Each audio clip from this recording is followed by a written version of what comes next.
Hello, good morning, good afternoon, good evening, everyone. Thank you so much for joining us for yet another School of Humanities Showcase event. We're really excited to be showcasing some of our work and some of our amazing students today at the T4 World Education Week.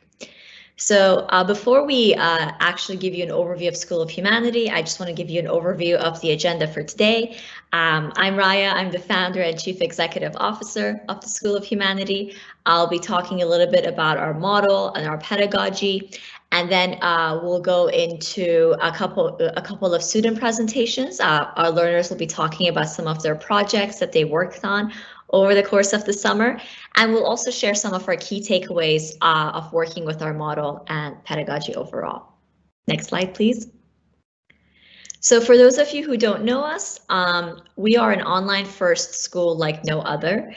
We've taken an interdisciplinary curriculum, a unique interdisciplinary curriculum, combined it with a progressive learning model and brought it out to the world.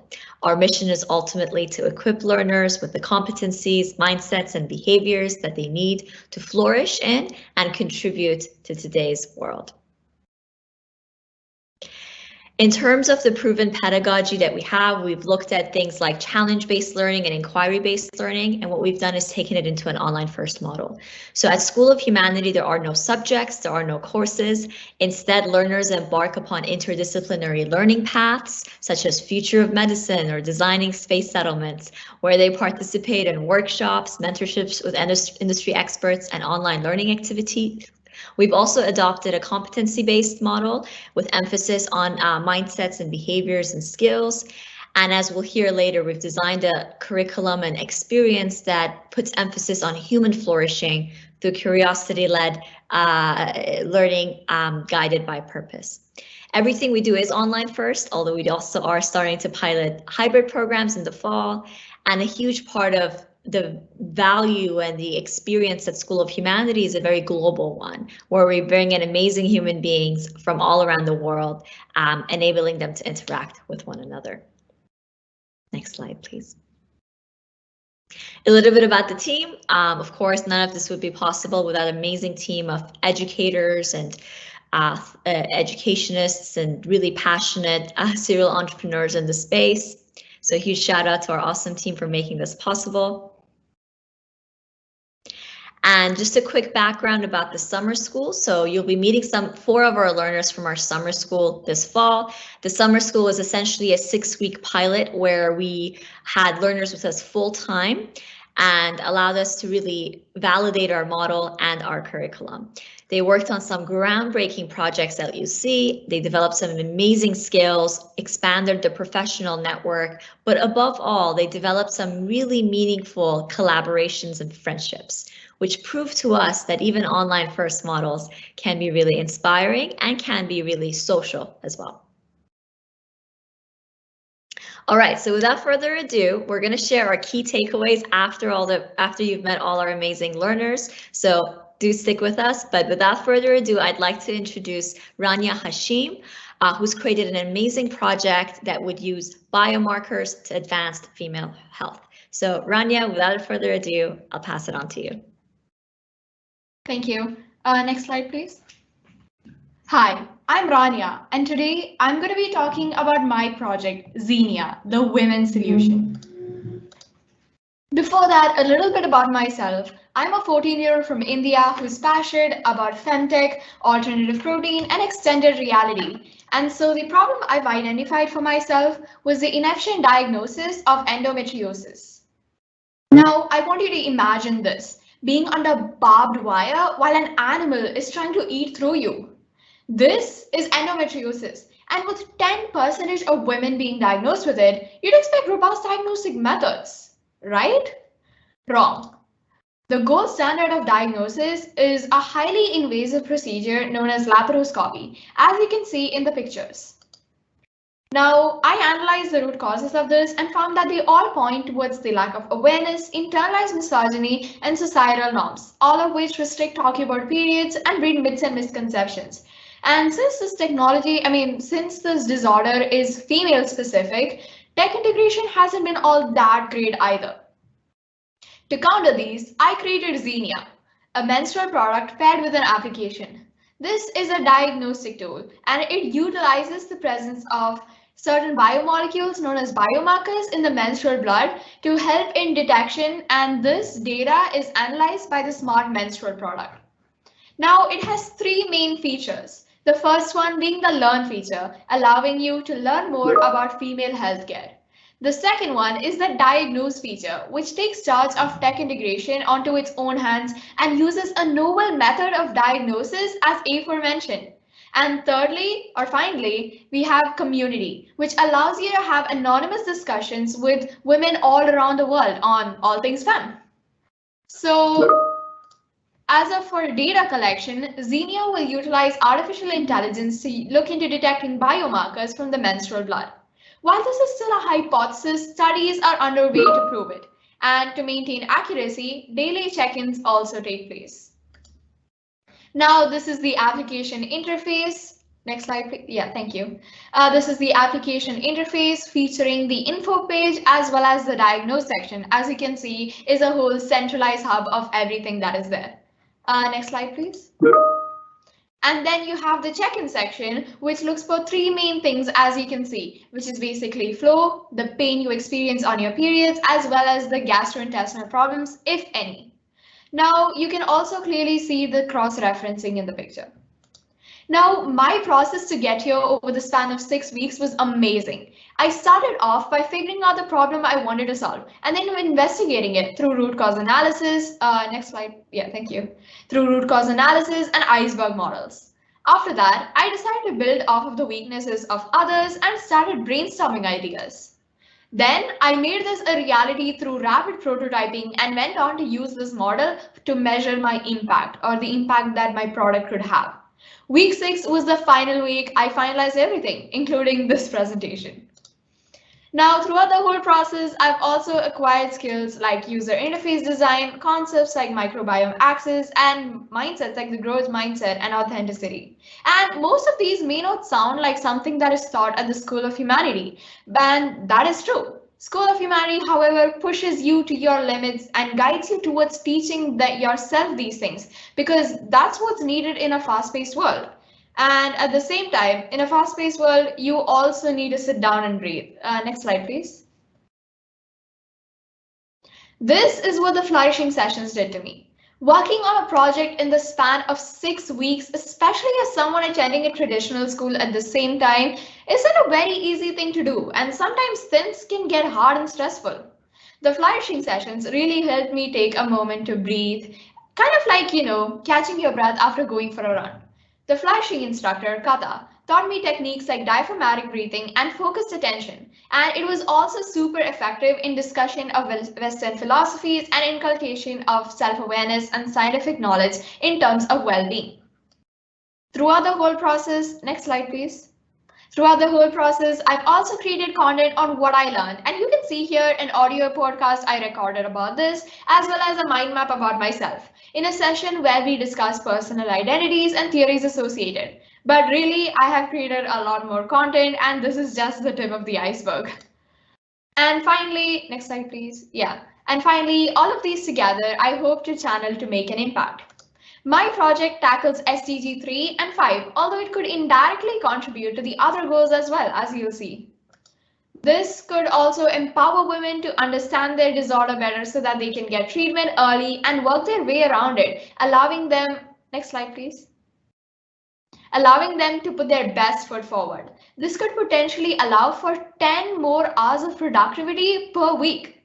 That's crazy, right?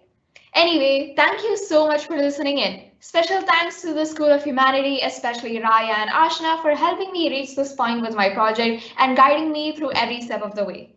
For more details, you can connect with me on my socials. And yeah, now I would like to introduce Abdullah from the Future of Money Pathway, who will be sharing his project on cryptocurrency. Thank you.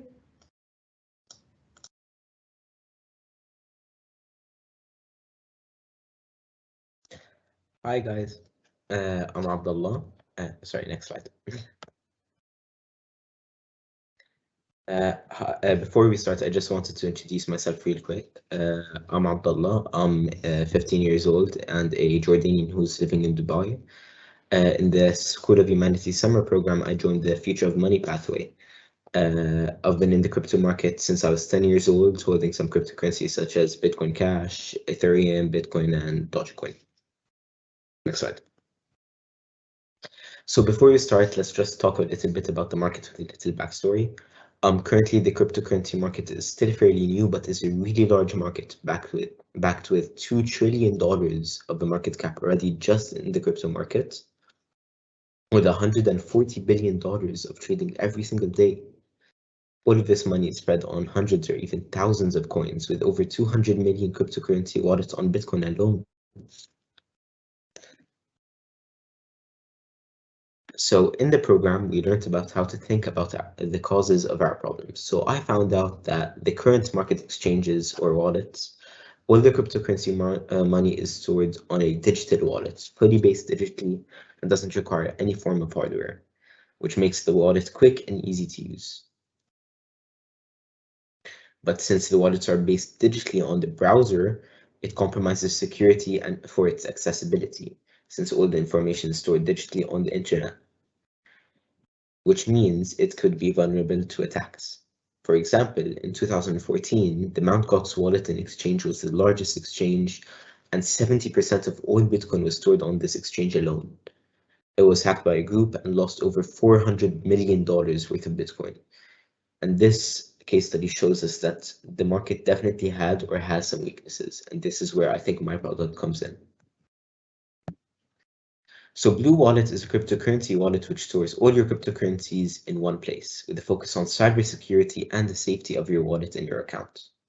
Blue Wallet is fully based offline on hardware, which is the most secure possible way to store it. We focus on security and have a full education program, while other wallets focus on design and making it easy to use and the most attractive as possible. As I said before, Blue has a whole education platform which helps educate you on cryptocurrency, how it works, and how to protect yourself online. You can even earn a small amount of cryptocurrency to help motivate you to join Blue Education. So I now want to introduce you to my prototype of Blue Wallet, which I built myself. This is the interface of the home screen on the platform before you actually plug in the wallet. And then when you do plug in the wallet and enter the wallet passcode, it will launch this platform, which is backed by the blockchain database, stored fully offline, as said previously, and includes an overview of your holdings. And as you can see, the program stays simple and is accessible. And as you can see on the sides, there's access to the education platform, which I am currently building. So I think this product definitely has evolved with the School of Humanities help. When I started in July, I began learning about the challenges in both the current currency and the cryptocurrency market world. I chose a sub-challenge which I wanted to target and did lots of research on its root cause to the problem. I made a rapid prototype, which you have just seen previously, which is inspired by multiple exchanges, while targeting the issues currently in the market, and learned so many important aspects we need in our lives, such as the thinking skills with the help of my mentors, and this led to my final product, Blue Wallet. So with the School of Humanity, these are my personal reflections, of course. I felt welcome from everyone into a community of friends and built bonds with people globally, such as with these students, right, which you will see at next, which I found that it's enriched my experience, and I'm still in constant connection with them today. The skills I learned in the program from the furnishing sessions and from the life skills taught us in the program, I use these techniques we learned to think about things in a different way till now, and I feel that it benefits me till today. For me personally in the program, it wasn't just about the skills and the flourishing, but having those connections with so many people, whether they're our friends or mentors, which I met, and even learning the way how we learn about our mindset, having peace with ourselves and expanding our skills. I think for me personally, it's really beneficial till now. So that's it from me. Thank you for listening. If you want to contact me to learn further about the product, my socials are available here. Feel free to contact me on any of them above. And I would like to now introduce Sophia from the Designing Space Settlements pathway, who will be sharing her project about life on Mars. Thank you. Perfect. Next slide, please. So firstly, good morning, evening, or night to everybody who took their time to be here. It is highly appreciated. Change slide, please. So, hi, I'm Sophia. I come from São Paulo, Brazil, and I'm passionate about a lot of things. But those include Mars, astronomy, and lots of social projects. I'm from the Space Settlements pathway, and would love to share my project with all of you. So to start, I would like to ask you guys if you could think of something that everybody in this room is doing right now. It doesn't matter where you are or who you are. We have to do this in order to survive. Could you guess it? Wow. Change slide, please. That is breathing. It is so important due to our cellular respiration, and therefore oxygen is indispensable as well. But it's not just important here if we want to maintain life on Earth. It is also super important if we want to create life in other planets such as Mars. But that's not the only reason why we need oxygen to create life on other planets. Even though we want to send astronauts to the red planet, we eventually want them to come back. And for that, we will need tons of oxygen that require even more than the breathing aspect. So as an example for what I just said, according to NASA, getting 4 astronauts off of the Martian surface would cost around $100 million due to the amount of oxygen that it requires. Thus, providing oxygen on Mars is a real issue, and that's the problem I'm trying to solve. So, as you may know, oxygen is found in the planet's atmosphere, and due to my research, I found that Mars' atmosphere is completely different from Earth. Mars has basically no oxygen and has a lot of carbon dioxide. And so I started thinking, if we don't have oxygen already on Mars, how about we make it there? But Sophia, is that even possible? And the answer is yes. How? Through a process called electrolysis, which can create oxygen out of CO2 present on the air or water. And so I started thinking how could we implement this in a robot that could be sent to another planet, which brings us to one of my first big inspirations, which is NASA robot Moxie. A robot that hopefully will make oxygen in Mars. Its technology would be the same as the one applied to my robot, which this unit, Soxy, would be the thing that would allow the whole electrolysis process to happen. My other big inspiration was the 3D printing robots for building space settlements. They are expected to build space settlements in 3 years, and that's how Serpy was born. So Serpy, aka Sophia's inhaler in the red planet. Change slide, please. It's a robot that combines creating oxygen in Mars while building space settlements through 3D printing. Change slide, please. So this video you're seeing right now is the robot that I've created through 3D designing, which is an amazing skill that I learned here in School of Humanity. Change slide, please. So as an example, should this project would bring to society, it would require less space, it would be cheaper than taking pressurized oxygen, and would make the whole process sustainable, as we don't have to take things from Earth. Instead, we use what we already have on Mars. And in the end, I think this kind of project inspires youth. We need new astronauts, we need new scientists, and I think projects like that are the ones that get us excited. So here's also some points of improvement that I realized while talking to my mentor. So things to keep in mind, such as the weight of the robot and the materials that the robots will need to make this project reality. Now about my journey in School of Humanity, that looks like it was 5 weeks, but it felt like it was months. At the first week, I was still learning about space settlements and technologies. In the second, I chose the problem, and on the third, I started investigating. And in the fourth, I got my hands dirty and did the robot. I learned how to make a 3D robot. School of Humanity made that possible. And on the 5th week, and so I started presenting my work in the form of presentations, as you guys are seeing right now, in the form of essays. I did an article, and that's why I can't understand how it was just 5 weeks when this whole process, when all of this was just a tiny slip of what I've done. Therefore, I like to say my experience here was like going up a stair, which in every step I gain knowledge and skill. But on top of that, I also gain love, kindness, gratitude. I made friends and met horrible people, and now I feel like a more prepared human to the future. So just to finish, I would like to give some acknowledgement. Thank you so much, School of Humanity, for making this possible. Thank you to my mentors who helped me in this journey. Thank you to my classmates who made all of this more enjoyable. And I would like to give a special thank you to my facilitators, Ashna and Bashid. It wouldn't be possible without all of you guys. So thank you all so much. I would now like to introduce Maria from the Self Knowledge and Wellbeing Pathway, who will be sharing her project on mental health.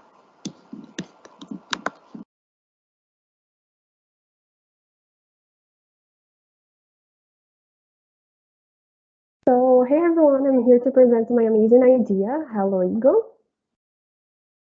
Turn these lights, please. Yeah. My name is Maria. I'm from São Paulo, Brazil, and I was a learner from School of Humanity, student self-knowledge and well-being. Can you make sure your video is on? So sorry to interrupt.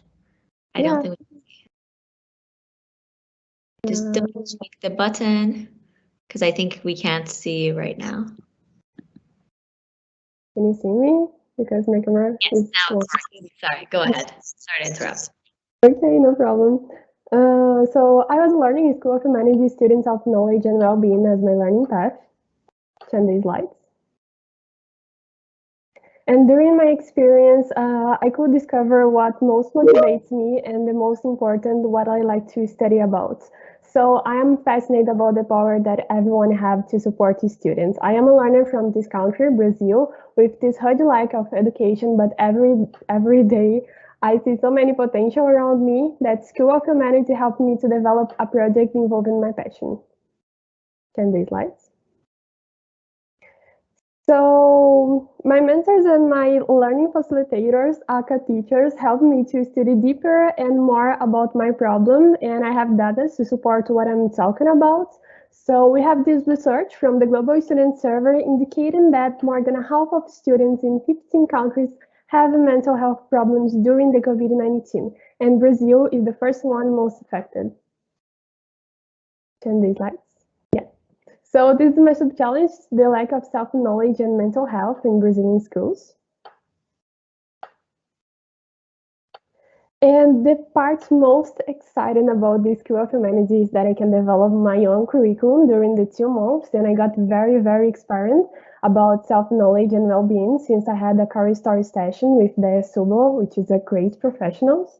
And my mentors and my teachers helped me to create my own curriculum to learn how to use this app, Adobe XD, which is a tool used for experts in designs, and with no problem, very easily, I did my prototype solution. Turn these lights, and this is that. I'm going to show you how it works. And this is that working. So here is the initial phase you guys can access and also sync it up. If you are not having a good day, the app will show you 2 options, talk with a volunteer or talk with Ego and artificial intelligence. So for example, the app will choose Ego. This is how the students will see the artificial intelligence. It is pretty similar to a video call, and we have a woman and also we have a man. And after that, you need to respond if you are okay or if you still need help. And the app is very good because if you don't have a counselor or a therapist in your school, the app will connect you if you want. And this is a big and special point in my app. I love it that. You also have your own profile screen. It is pretty cool because you can add what do you like the most in the app and join many activities whenever you want to. And also you have the home screen, which is like the research part. You have recommendations according to your profile and passions. You can find a new experience every day. And a huge part in this app is about mental care. So clicking on the button inside the app, you have mindfulness exercises, books, recommendations, and several daily practice like yoga or meditation. And this is the parts that I'm showing. And the last part, we have what I like the most in the app, because in order to confront loneliness, I created an app that you can connect with your friends and new people every day. So We have these completely application solutions to build a community, a student community to help each other. So this is how my app works.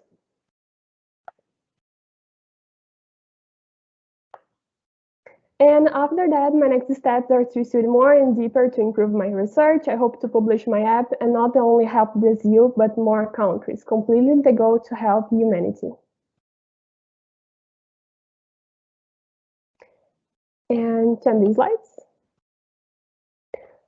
And the best part, to summarize what I learned and what I will carry with me on my life about the School of Humanity, I can say that it's the people in the program.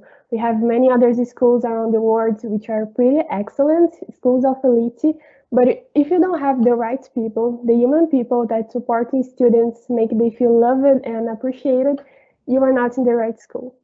So here's my personal collections about the humans at School of Humanity. I have photos when me and my friends were talking about book, when I met a girl from my country and we became very, very friends. And also the best laud, some mind-blowness workshops, my 2 mentors, and the skills I could learn during the program. In other words, my experience and my love for School of Humanity is most about the connections I could feel and make. And the greatest parts, everything around the world. Send these slides, please. So this is my solution. You guys can connect with me on LinkedIn, and to see and read more, I strongly recommend to access the School of Humanity website. And please send. And now I would like to introduce the work of my amazing mentor, Kata, and our head of flourishing to share some key takeaways. Wonderful. Wonderful. Maria, that was amazing. I'm always so inspired by our learners, and they just absolutely blow our minds away every single time we hear them speak. So thank you for everyone who did such an amazing job just now. So Kata has had a few technical issues joining today, so I will be kind of talking through some of the aspects of the flourishing curriculum. So Kata is our head of flourishing and inclusion. So if you're wondering what that is, we're going to tell you in a second. So at the School of Humanity, we decided to put a lot of intentional emphasis on emotional intelligence and more human skills that are often not covered intentionally in the core curriculum of schools. And the reason that we do this is because we know from various reports that emotional intelligence and competencies relating to that are often stronger predictors of success in the workforce than cognitive competencies.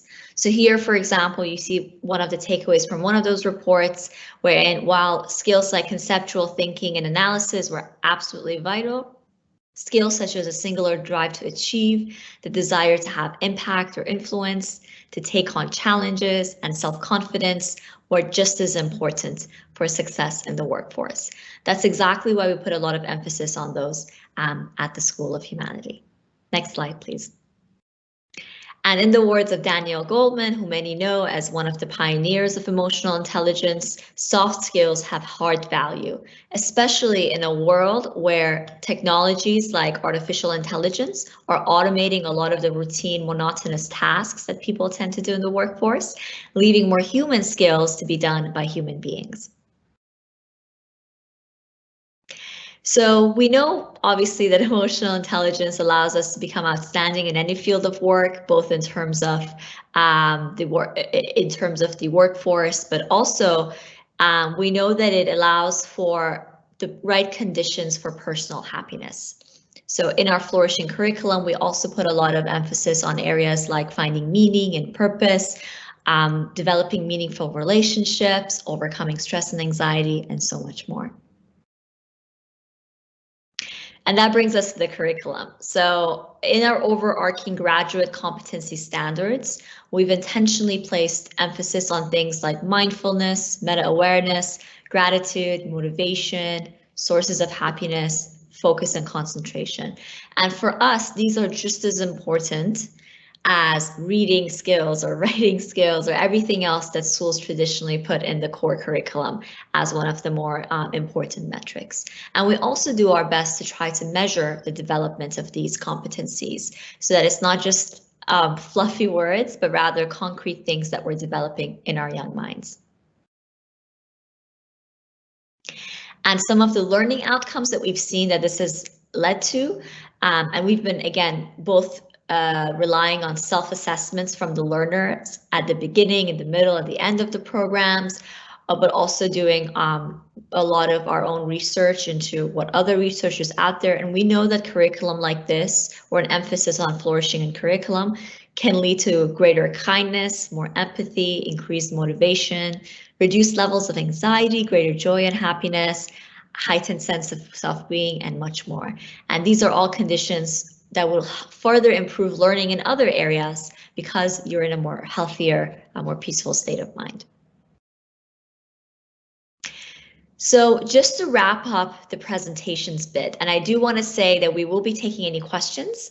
So if you have any questions about our model, our curriculum, or even questions for our learners, do put them in the chat. So we'll get to Q&A right after this. But I did want to spend some time talking about some of the key takeaways from the last few months for us at the School of Humanity, and some of the lessons that we've learned that we hope schools around the world can take away from this. First of all, we've learned about the power of challenge-based learning. This is not in any means our proprietary curriculum or model. Sorry, it's not by any means our proprietary model. Challenge-based learning exists out in the world and lots of schools are experimenting with it. But we found that by embedding this directly into the core approach of the school, where everything is directed into a local or global challenge, it really does a number of things. One, it makes learning more inspiring. I think that we all agree collectively that learning is just more exciting when you're learning to better the world, right? You're more incentivized to do it. It's far more meaningful than learning just to get better arbitrary test results. We've also seen that it can equip learners with the most relevant skills that they need to address emerging challenges in society. And we've really seen very high engagement rates with challenge-based learning. And if anyone would like to look deeper into this pedagogy, challengebasedlearning.org has lots of great resources that we've looked at and I know other schools use during this time as well. The other key takeaway for us is our multidisciplinary approach. We often get a question about, what about science? What about math? What about English? We cover all of those things and we'll continue to expansively cover all of those things, but we do so in an interdisciplinary way. So as we saw, Sophia was learning a bit of chemistry, a bit of robotics, a bit of communication skills by working on her project. And again, we believe that you can take this interdisciplinary approach within the core of the school, not just in the after-school setting.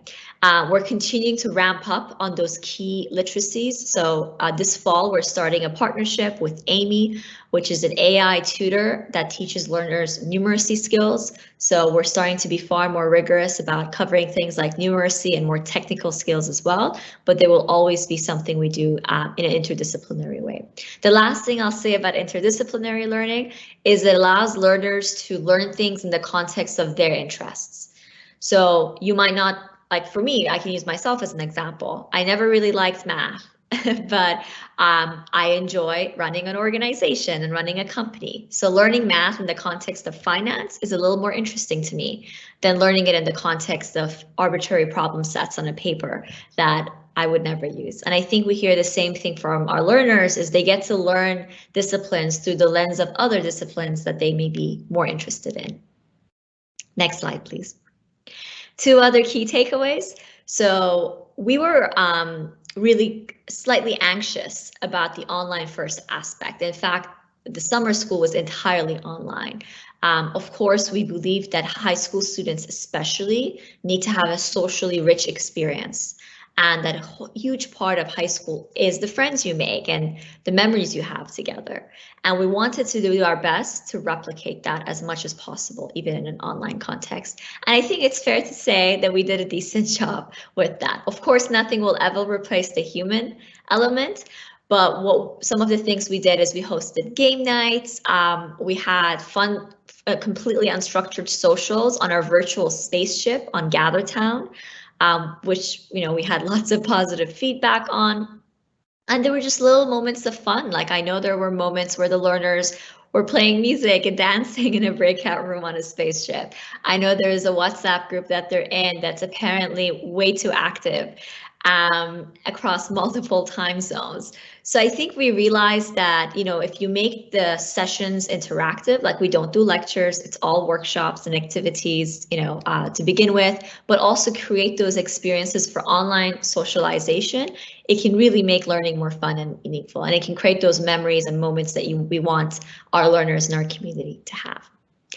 And the final key takeaway that we'd love to share with everyone is really the power of industry mentorship. So this was probably the aspect of the model that learners said they loved the most, at least most of them did. And really, essentially how this piece works is, yes, students have our learning facilitators, they have the School of Humanities team, but we also have a network of mentors whom we work with. And these are people that have other full-time expertise. They're outside of the education space, but they're guiding learners with their expertise. So for example, under the Future of Medicine pathway, Rania was mentored by Paul, who is an actual medical technologist and has a lot of amazing experience in the field. Abdullah was being mentored by Tariq, who's an expert in cryptocurrencies, right? So you actually get to meet someone who's in the workforce and who can give you that kind of practical perspective and that life experience and work experience. And it not only helped with their solutions, but we actually found learners went to them for life advice, for career advice, for things beyond what the learning outcomes of the program were necessarily set to do. Great, so that brings us to the end of the key takeaways. Just wanted to check in here to see if there were any questions. I'm just going to pull up and see.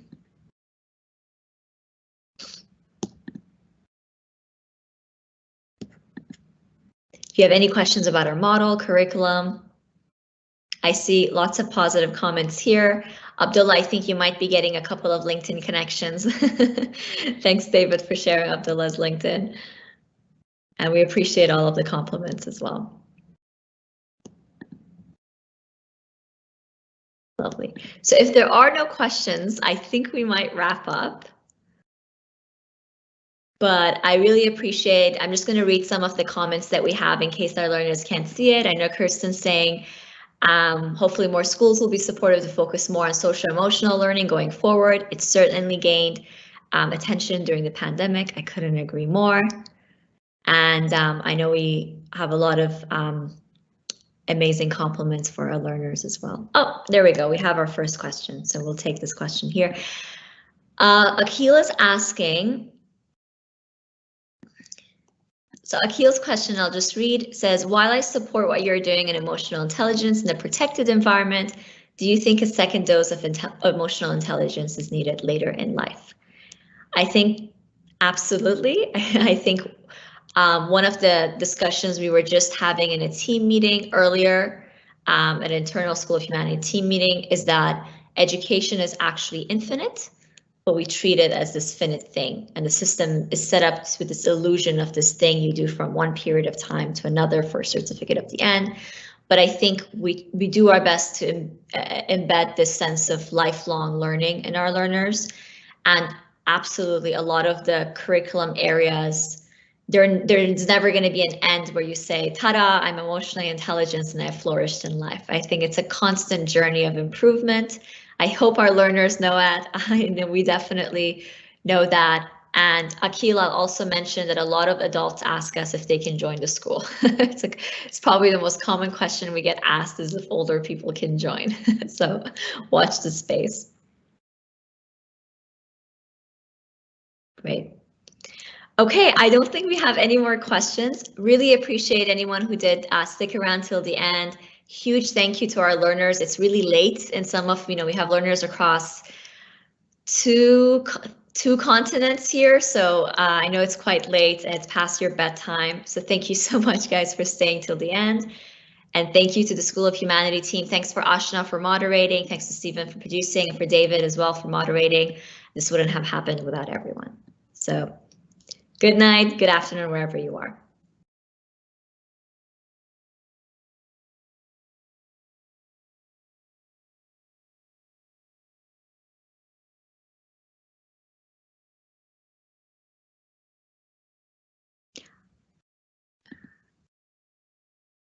Ashna, please unmute yourself so we can hear the audio of the video. Thank you.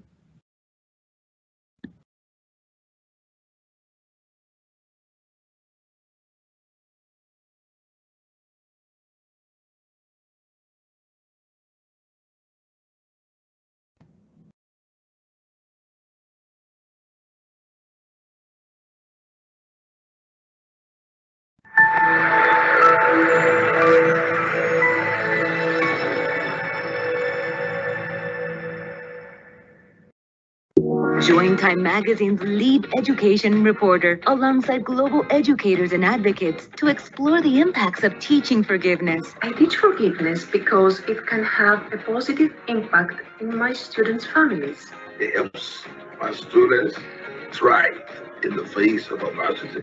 Students who can forgive are happier.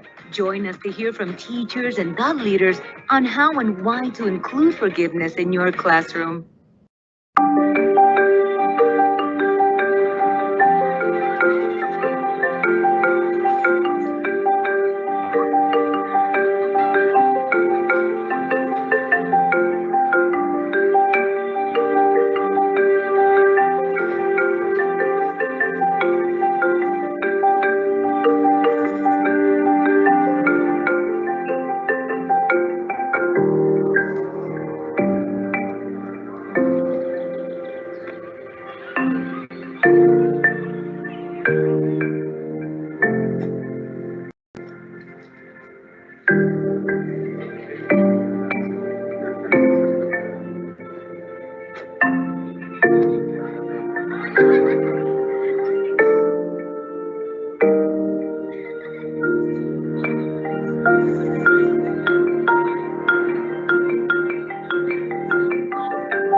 Temperature rise will bring widespread devastation and unprecedented extreme weather. New coronavirus cases emerge across the country. Obesity rates have more than doubled in kids. Cape Town is running out of water.